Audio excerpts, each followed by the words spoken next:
जो है वो फ्यूचर कोर्स तय करता है। सबको पता है कि भारतीय संस्कृति की जड़ें बड़ी गहरी हैं। अगर भारतीयों को अपनी संस्कृति, अपने इतिहास के विषय में बहुत अच्छी तरीके से पता चल गया तो आने वाले समय में क्या होगा, जो आज इंडियंस हैं, जो भारतीय हैं, ये अपनी इतिहास से सीख लेना शुरू करेंगे, अपने इतिहास से। तो अपना इतिहास ही हमारे यहां सबसे खतरनाक वर्ड हो गया है। अब एक धर्म को मानने वाला कहेगा नहीं हमारा इतिहास, दूसरे धर्म को मानने वाला कहेगा हमारा इतिहास। अभी आपने देखा कितना बड़ा बवाल कटा है।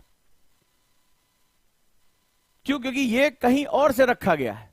तो जब इतिहास से वो सीख ले लेगा, उस पर गर्व महसूस करेगा, वो खुलकर कहेगा मैं भारतीय हूं, मैं तुम्हें जीवन पद्धति सिखा सकता हूं, वो शर्मिंदा नहीं महसूस करेगा। तो क्या होगा? उसके अंदर वैज्ञानिकता आएगी। जब व्यक्ति गर्व महसूस करता है तो अपने धर्म में वैज्ञानिकता लेकर आता, अपनी संस्कृति में वैज्ञानिकता लेकर आता है, साइंटिफिक अप्रोच लेकर आता है। तो क्या होगा? जो फ्यूचर कोर्स का एक्शन होगा वो भारतीयों का होगा। संगठित हो जाएंगे, ठीक है, संगठित हो जाएंगे। जैसे हम एक कॉन्सेप्ट लेते हैं, नेशनलिज्म, राष्ट्रवाद। तुम जानते होगे नेशनलिज्म। तो वेस्टर्न का राष्ट्रवाद अलग है, क्योंकि वेस्टर्न में क्या है, एक ही नस्ल के लोग हैं, व्हाइट सुप्रीमेसी उनकी रही है, श्वेत रंग, सभी एक ही धर्म को मानने वाले हैं। तो उन्होंने एक फिलॉसफी दी जिसको हम फंस गए, हमने ट्रैप में उसको फंसा लिया। उन्होंने अल्पसंख्यक और बहुसंख्यक की अवधारणा दी, यानी जिस धर्म के लोग ज्यादा वो बहुसंख्यक, जिसके कम हो अल्पसंख्यक। और उन्होंने कहा कि ऐसे देशों में जहां पर मल्टीकल्चरल सोसाइटी है, जहां बहुसांस्कृतिक जो है वो क्षेत्र है, देश है, वहां पर राष्ट्रवाद की अवधारणा बड़ी घातक है। वेस्टर्न की सारी फिलॉसफी इसके बारे में बोले राष्ट्रवाद की धारणा बहुत घातक है। बोले क्यों भाई? बोले क्या होगा, जो बहुसंख्यक होगा यानी मेजॉरिटी जो होगा वो अल्पसंख्यक को सप्रेस करेगा, यानी माइनॉरिटी को दबाएगा। क्लियर है? अब ये अवधारणा वहां पर काम कर गई जहां पर व्हाइट सुप्रीमेसी थी, जो व्हाइट मैन्स बर्डन के साथ जुड़े हुए थे। लेकिन भारत का राष्ट्रवाद इस तरह का राष्ट्रवाद नहीं है। जो सनातन है, भारत का राष्ट्रवाद एक तरह के सांस्कृतिक राष्ट्रवाद है, कल्चरल नेशनलिज्म है। यहां बहुसंख्यक और अल्पसंख्यक की अवधारणा नहीं है, यहां अवधारणा है मानवतावाद की। यहां सर्व धर्म संभाव, ये हमारे तुम्हारे पैदा होने से बहुत पहले लिख दिया गया था।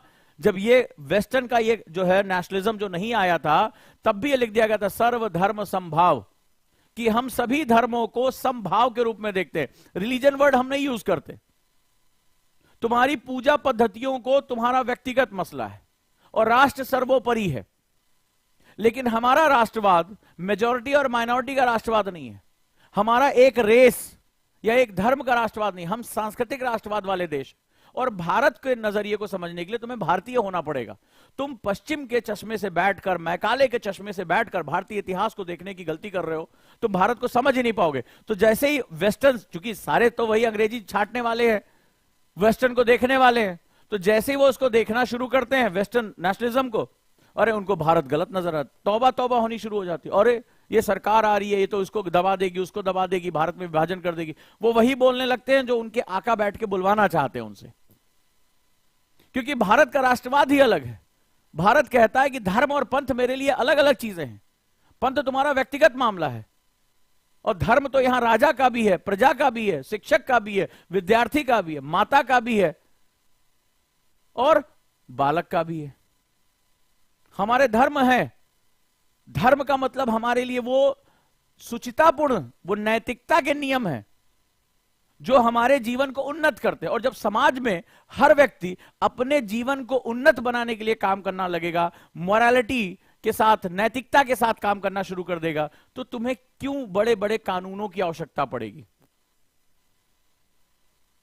एक पुरुष स्त्री को सम्मान की नजर से देख रहा है, उसको यह धर्म है कि मैं इस स्त्री की रक्षा करूंगा, तो इस समाज में व्यभिचार कहां से आएगा? कभी नहीं, जगह ही नहीं बचेगी। ये रेप की घटना है, कभी नहीं आएंगी। एक माता पिता कह रहे हैं मैं उस संतान को पैदा करूंगा जिसकी मैं शिक्षा और परवरिश पर ध्यान दे पाऊं, तो तुम्हें फंडामेंटल ड्यूटीज बनाने की जरूरत नहीं है, वो माता पिता अपने बच्चे का ध्यान रखेंगे। एक शिक्षक कहता है कि मैं जब जा रहा हूं, मैं जो है वो सैलरी ले रहा हूं, तो मुझे बेस्ट एजुकेशन देनी है अपने बच्चों को, तो फिर वो मामला खराब नहीं होगा। जो स्टूडेंट भी जाए कि मैं विद्यार्थी जीवन में एक विद्यार्थी के नियमों का पालन करूंगा, काक चेष्टा वको ध्यानम स्वान निद्रा तथैव च अल्पाहारी ग्रह त्यागी विद्यार्थी पंचलक्षणम, तो ये तो बहुत पहले हमारे यहां कह दिया गया, जो गुरु के सोने के बाद सोए, जो कम खाना खाए, सुबह जल्दी उठे, काक चेष्टा, बार बार प्रयास करे, विद्या अध्ययन करे, ये नहीं कि मोबाइल पे लगा उनके पीछे जा रहा है, ये कर रहा है। तो सभी जब अपने धर्मों का पालन करने लगते हैं तो राष्ट्र अपने आप उन्नत होने लगता है। नतीजा क्या होगा, जो फ्यूचर जनरेशन होगी वो बहुत गौरवान्वित महसूस होगी। और जब फ्यूचर जनरेशन यानी लोगों की शक्ति राष्ट्र के साथ जुड़ जाती है तो राष्ट्र क्या करना शुरू कर देता है, उन्नत होना शुरू कर देता है। भारत मल्टीप्लाइंग इफेक्ट में आ जाएगा। टेक्नोलॉजी, इनोवेशन, भारतीय दर्शन, भारतीय ज्ञान, विज्ञान, चारों तरफ तूती, हमारे सामान की डिमांड बढ़नी शुरू हो जाएगी। और जैसे पहले हम पूरी दुनिया का सोना चांदी अपनी तरफ खींचकर सोने की चिड़िया बन गए थे, हम वापस कर लेंगे। और यह बात तुमसे ज्यादा वेस्टर्न को पता है, इसीलिए उन्होंने एक ऐसी बीज डाल दिया कि कभी भी भारतीय एक ना हो पाए, उन जड़ों को कहीं छुपा दिया कि कभी भारतीय अपने इतिहास के तत्वों को देख ही ना पाए, क्योंकि देख लेंगे तो प्रश्न पूछेंगे, प्रश्न पूछेंगे तो जानकारी लेंगे, जानकारी लेंगे तो निश्चित रूप से हम यहां पर जरूर पहुंच जाएंगे। क्या मेरी बात तुम तक पहुंची है? पहुंच रही है मेरी बात?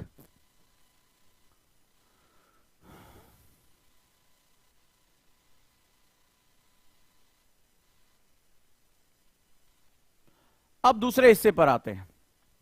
तो फ्यूचर एक्शन यानी भविष्य की तिथियों को यह तय करता है। एक छोटी सी बात और कहता हूं, एक सामान्य स्टूडेंट, मान लो ग्रेजुएशन का स्टूडेंट है, इसके लिए हिस्ट्री क्या है, और एक यूपीएससी एस्पिरेंट के लिए हिस्ट्री क्या, सेम किताब में से एटीट्यूडनल चेंज मैं आज बताता हूं। ये एटीट्यूडनल चेंज समझ लिया, हिस्ट्री आज के बाद तुम्हारा सबसे इंटरेस्टिंग सब्जेक्ट होने जा रहा है।